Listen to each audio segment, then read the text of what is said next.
പഴയ പള്ളിയിൽ നിന്ന് ഇന്ന് കാണുന്ന നമ്മുടെ പുതിയ പള്ളിയുടെ നാൾവഴികളിലൂടെ നമുക്കൊന്ന് സഞ്ചരിക്കാം. 1945 ശ്രീമതി സ്നേഹപ്പൂ എന്ന മാതാവ് ആരംഭിച്ച പ്രാർത്ഥനാ കൂട്ടായ്മയാണ് ബാട്ടൺ ഹിൽ CSI സഭയായി വളർന്ന് ഇന്ന് കാണുന്ന രൂപത്തിലും ഭാവത്തിലും ആയിത്തീർന്നത്.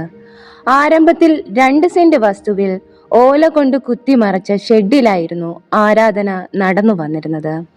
തുടർന്ന് ശ്രീ മാത്യു ഡീക്കനും കണ്ണമൂല സെമിനാരിയിലെ വിദ്യാർത്ഥികളും കടന്നുവന്ന് ആരാധന നടത്തിപ്പോന്നു. ശ്രീ ജേക്കബ്, ജോൺ ബാലൻ, ഡാനിയേൽ എന്നിവർ സഭയുടെ പ്രവർത്തനങ്ങൾക്കായി നേതൃത്വം നൽകി വന്നു.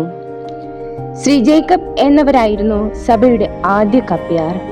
1983 MM ചർച്ചിൽ പ്രവർത്തിച്ചു വന്നിരുന്ന മെൻ ഫെലോഷിപ്പ് എന്ന സംഘടന ഈ സഭയെ ഏറ്റെടുക്കുകയും ഈ സംഘടനയുടെ പ്രസിഡന്റായിരുന്ന JD ജഗദാസ് സാർ സഭാ ശുശ്രൂഷകനായി.